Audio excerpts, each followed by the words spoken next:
Martial law is the imposition of direct military control of normal civilian function of government, especially in response to temporary emergency such as invasion or major disaster or in an occupied territory. Martial law in the Philippines or in the Filipino Batas Militar sa Pilipinas refers to several intermittent periods in the Philippine history wherein the Philippine head of the state, such as the President, places an area under the control of the armed forces of the Philippines. Proclamation number 1081 was the proclamation of martial law in the Philippines by President Ferdinand Marcos. It was announced to the public on 23rd day of September 1972 and was formally lifted in January 1981. Marcos used several events to justify martial law. Threat to the country's security was intensifying following the reestablishing of Communist Party of the Philippines or CPP in 1968. Supporters of CPP's military army. The New People Army also grow in number in Tarlac and other parts of the country. The alleged attempt to the life of the Minister of Defense, Juan Ponce Enrile, gave Marcos a window to declare martial law.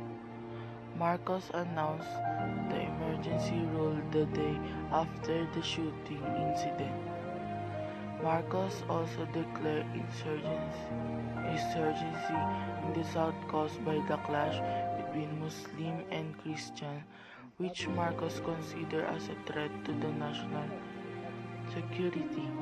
The Muslims were defending their ancestral land against the control of Christians who migrated in the area. The minority group organized the Moro National Liberation Front or MNLF in Malaysia and pushed for the autonomy of Mindanao from the national government. The move was initially supported by most Filipinos and was viewed by some critics as a change that solved the massive corruption in the country. Martial law sees the clash between the executive and legislative branches of the government and bureaucracy characterized by special interests. Marcos started to implement reforms on social and political value that hindered effective modernization. To match the accomplishment of its Asian neighbor, Marcos imposed the needs for self-sacrifice for the attainment of national welfare.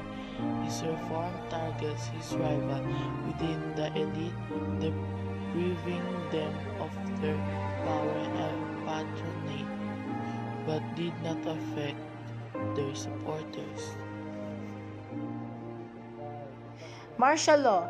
It is a military government involving the suspension of ordinary law.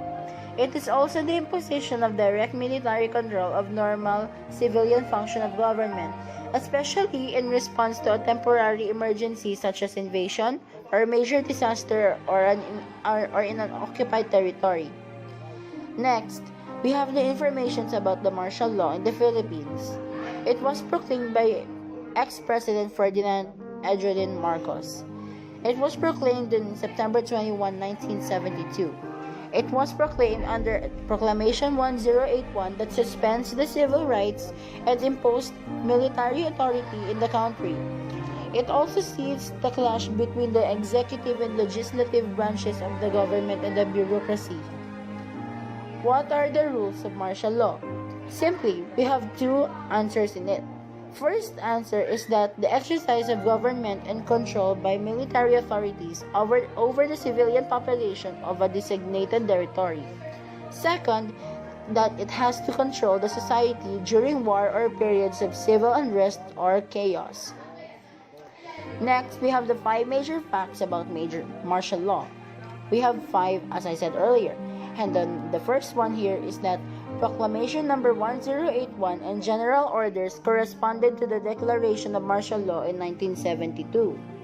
The actual date of signing the Proclamation number 1081 remains disputed due to conflicting accounts from several sources.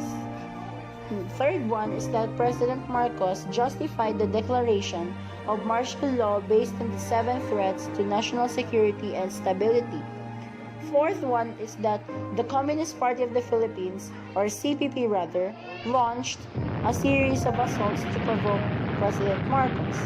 And the last one is that martial law served as the foundation